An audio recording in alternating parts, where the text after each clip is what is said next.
കൊച്ചിനെങ്ങനെ ഉണ്ടോ? ഒട്ടും കുറവില്ലടാ.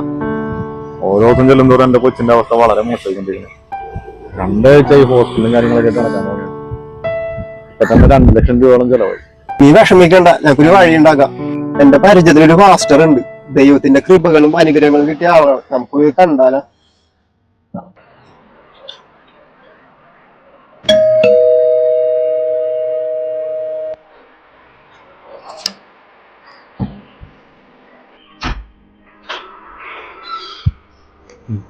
ഞങ്ങൾ ബ്രദറിനെ കാണാൻ വേണ്ടി വന്നതാ.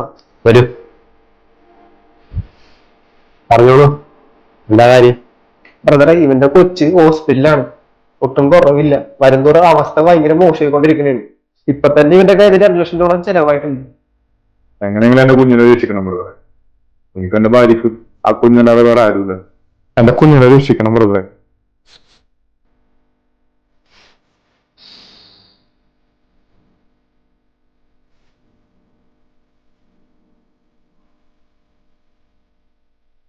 അച്ഛൻ മരിച്ചിട്ട് എത്ര വർഷമായി?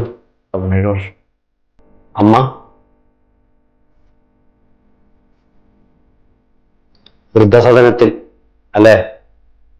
ആ അമ്മയുടെ വേദനയും കണ്ണുനീരും അത് തന്നെയാണ് കൊച്ചിന്റെ ഇപ്പോഴത്തെ അവസ്ഥയ്ക്ക് കാരണം.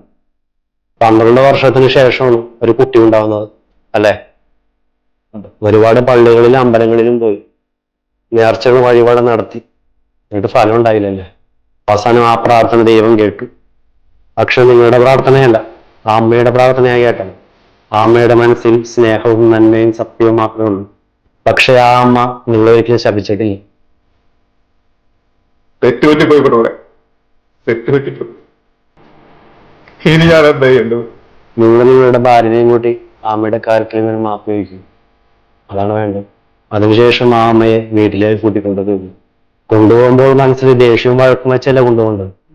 പൂർണ്ണ മനസ്സോടെ, സ്നേഹത്തോടെ, സന്തോഷത്തോടെ കൊണ്ടുപോകും. എന്നാ ചെല്ല്, വൈകിക്കണ്ട.